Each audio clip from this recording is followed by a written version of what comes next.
بسم اللہ الرحمن الرحیم۔ ناظرین السلام علیکم، میں ہوں آپ کا میزبان صابر شاکر، وفاقی دارالحکومت اسلام آباد سے کچھ تازہ ترین اطلاعات اور اہم خبریں آپ کے لیے۔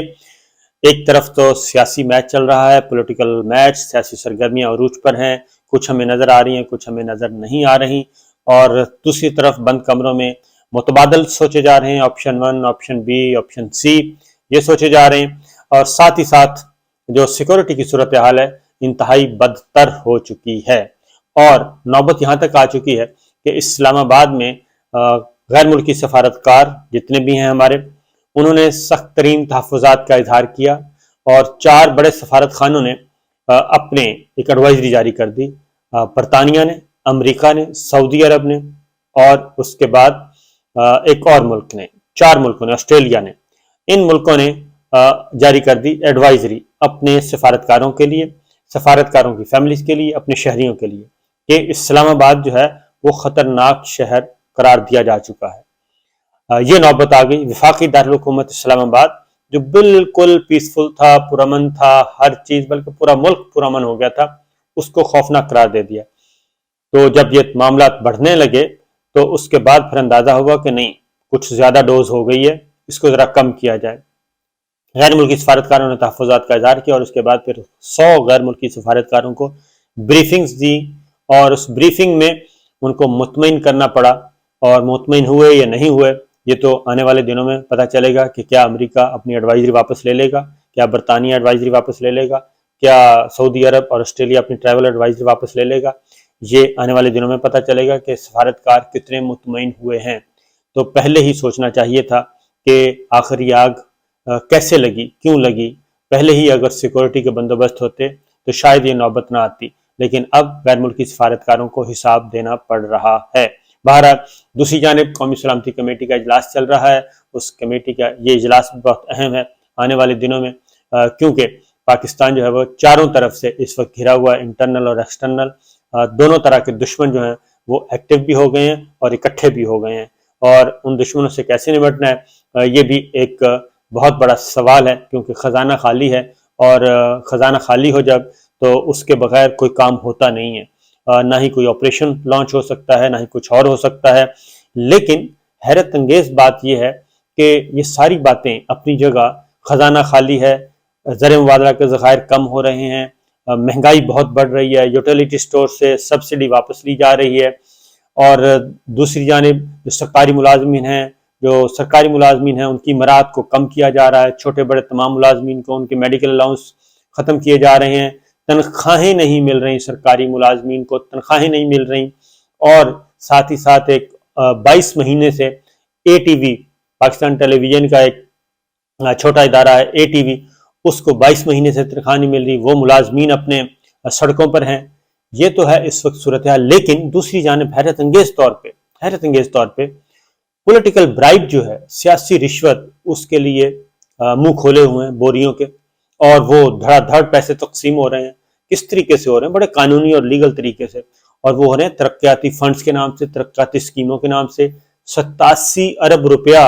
ریلیز کر دیا گیا ہے، 87 ارب روپیہ ریلیز کر دیا گیا ہے، اور مالی سال ابھی دسمبر چل رہا ہے، اور ریلیز کر دیا گیا ہے 87 ارب روپیہ۔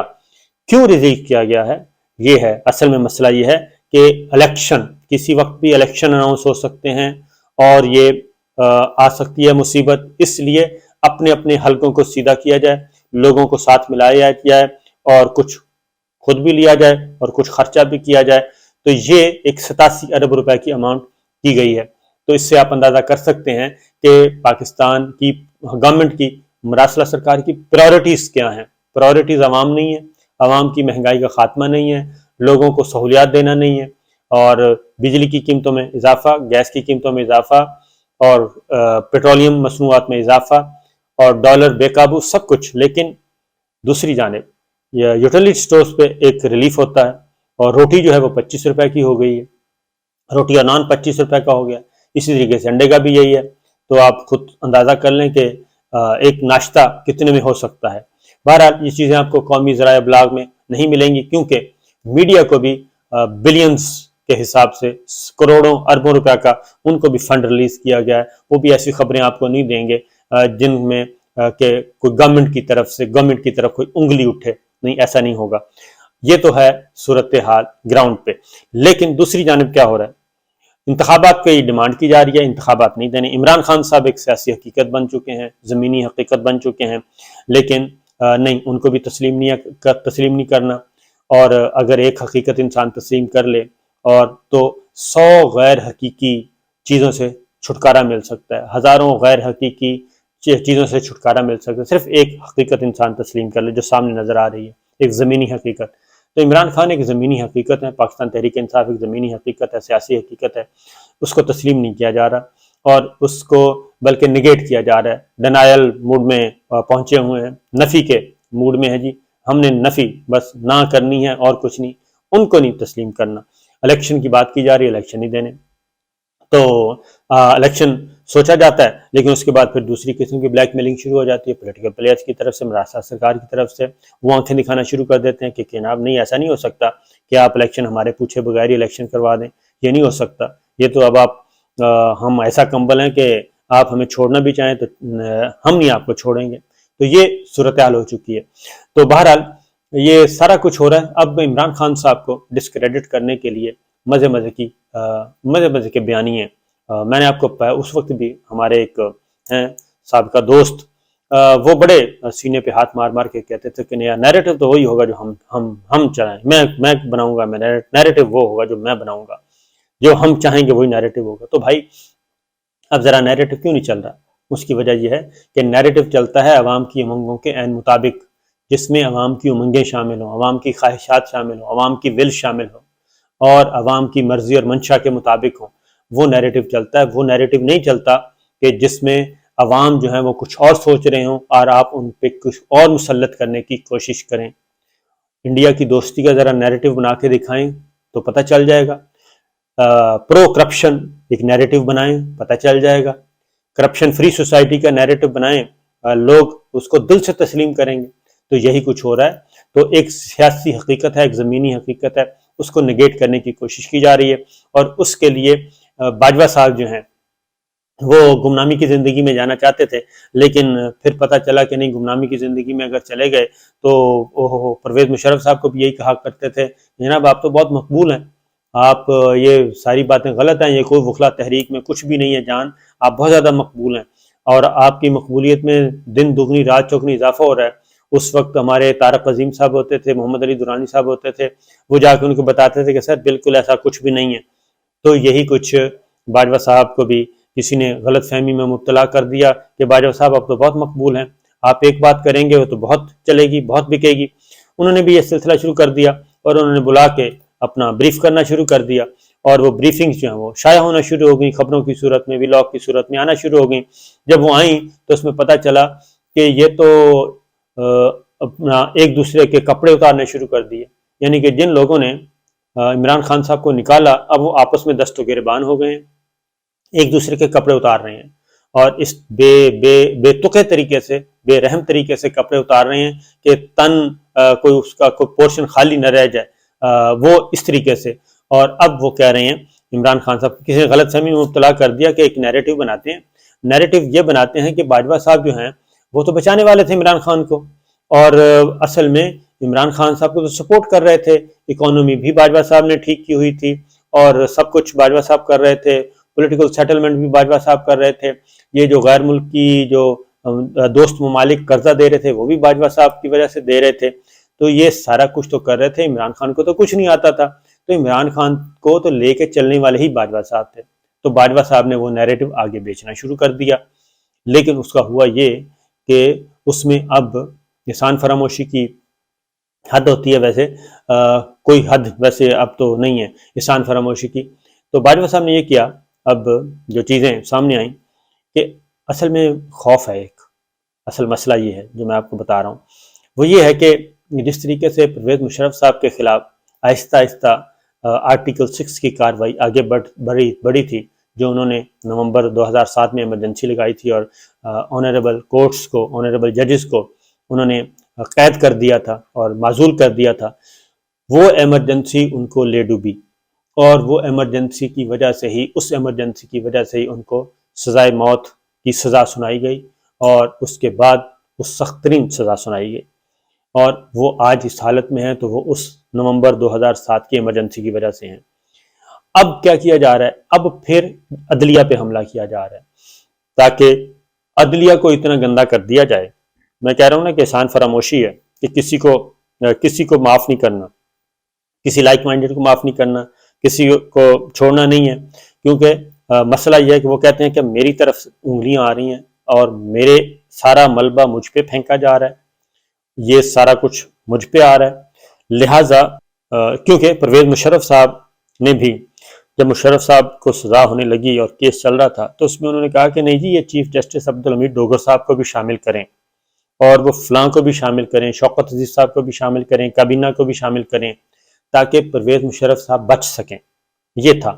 تو اب بھی یہی کام کیا جا رہا ہے۔ اب یہ پریمپٹیو جو ہے نا وہ لیے جا رہے ہیں، میئرز لیے جا رہے ہیں کہ آنے والے جو خطرات ان کو بھانپا جا رہا ہے کہ یہ جو رجیم چینج ہے اس کی تو اتنی گواہیاں آ چکی ہیں کہ یہ سارا ایک سازشوں کے تانے بانے جو بنے گئے تھے اس میں نواز شریف صاحب کو بھی پتہ ہے، مریم بی بی کو بھی پتہ ہے، زرداری صاحب کو بھی پتہ ہے، مولانا کو بھی پتہ ہے، عمران خان صاحب کو بھی پتہ ہے۔ تو لہٰذا خوف یہ ہے کہ کہیں یہ باجوہ صاحب کو خوف ہے، باجوہ صاحب کو خوف یہ ہے کہ یہ تو سارا میرے گلے میں ڈال رہے ہیں تو لہٰذا میں کسی اور کے گلے میں ڈال دوں۔ اب وہ انہوں نے جوڈیشری کو اپنی لپیٹ میں لینے کی کوشش کی ہے اور اس میں ثاقب نثار صاحب کو بظاہر ٹارگٹ کرنے کی کوشش کی ہے۔ ثاقب نثار صاحب کو کچھ دن پہلے ان کے گھر جاتے ہیں اور اس کے بعد ان کے خلاف ایک کمپین لانچ کر دی جاتی ہے۔ تو آنریبل ججز کو، تو سپریم کورٹ، ہائی کورٹس کے آنریبل ججز الرٹ رہیں، ہوشیار رہیں، کیونکہ آنے والے دنوں میں یہ جو ہیں رجیم چینج کا ملبہ بھی انہی پہ ڈالنے کی کوشش کی جائے گی اور انہی پہ، کیونکہ 9 اور 10 اپریل کی درمیانی شب جو کچھ ہوا وہ ہمارے سامنے ہے، تو لہٰذا ذرا تھوڑا سا الرٹ رہیں۔ اور باجوہ صاحب جو ہیں وہ چاہتے یہ ہیں کہ بالکل اسی طریقے سے جیسے پرویز مشرف صاحب کی طرح کہ بھئی میں اکیلا نہیں تھا، میں تو یہ سارے، اس میں پھر انہوں نے جنرل فیض حمید کو بھی ملا لیا، کچھ ججز کو بھی ملانے کی کوشش کر رہے ہیں، سب کچھ کر رہے ہیں، پہلے سے وہ ایک بیانیہ بنانے کی کوشش کر رہے ہیں۔ لیکن یہ بات ذہن میں رکھیں کہ نہ ہی نواز شریف صاحب اتنے بچے ہیں، نہ ہی عمران خان صاحب، نہ پاکستان کے عوام، اور نہ ہی جوڈیشری اتنی کمزور ہے کہ وہ اس طرح کی باتوں میں آ جائے گی۔ یہ نہیں ہو سکتا کہ آپ کبھی جنرل فائز عیسیٰ، جسٹس قاضی فائز عیسیٰ کو کبھی رگیدنے کی کوشش کریں اور کبھی جسٹس نثار صاحب کو، کبھی جسٹس منصور علی شاہ صاحب کو، کبھی جسٹس اطہر من اللہ صاحب کو، کبھی جسٹس یحییٰ آفریدی صاحب کو۔ ایسا نہیں ہو سکتا۔ آنریبل ججز کے پاس بھی انفارمیشنز ہوتی ہیں اور ان کو بھی پتہ ہے یہ تانے بانے کون بن رہا ہے۔ اس لیے عمران خان صاحب کو ننگا کرنے والے، عمران خان صاحب کو نکالنے والے اب ایک دوسرے کو ننگا کرنے پہ تلے ہوئے ہیں اور یہ سارا کچھ کام کیا جا رہا ہے، باجوہ صاحب کر رہے ہیں۔ تو میرا خیال ہے کہ ایسا نہیں کرنا چاہیے اور بہتر ہے کہ اس سے ادارے کو بھی نقصان ہوگا اور بہت زیادہ معاملات خراب ہو جائیں گے۔ بہتر یہی ہے کہ ریٹائرمنٹ کا جو 2 سال ہیں وہ آرام سے پورے کیے جائیں اور اس کے بعد آپ آئیں، آ کے سیاسی جماعت بنا لیں۔ جنرل مرزا اسلم بیگ صاحب نے بھی بنائی تھی، شاہد حمید گل صاحب نے بھی کوشش کی تھی اور اصغر خان صاحب نے بھی بنائی تھی، air marshal retired Asghar Khan صاحب، ان کی بھی تحریک تھی، تحریک استقلال تھی۔ تو یہ ماضی میں ہوتے رہے ہیں، تو آپ سیاسی جماعت بنائیں، سیاسی جماعت بنا کے آئیں اور آ کے الیکشن لڑیں، پتہ چل جائے گا۔ پرویز مشرف صاحب نے بھی بنائی تھی اور پرویز مشرف صاحب کو بہت کچھ روکا گیا تھا کہ آپ نہ تشریف لائیں، لیکن وہ آئے اور اس کے بعد پھر ایک مصیبت میں کا شکار ہو گئے۔ تو مسئلہ یہ ہے کہ حکومت عمران خان صاحب کی آئے یا پاکستان تحریک انصاف کی آئے تو چیزیں تو کھلیں گی، یہ ان چیزوں کو روک نہیں سکتا کوئی۔ اجازت دیجیے، اللہ حافظ۔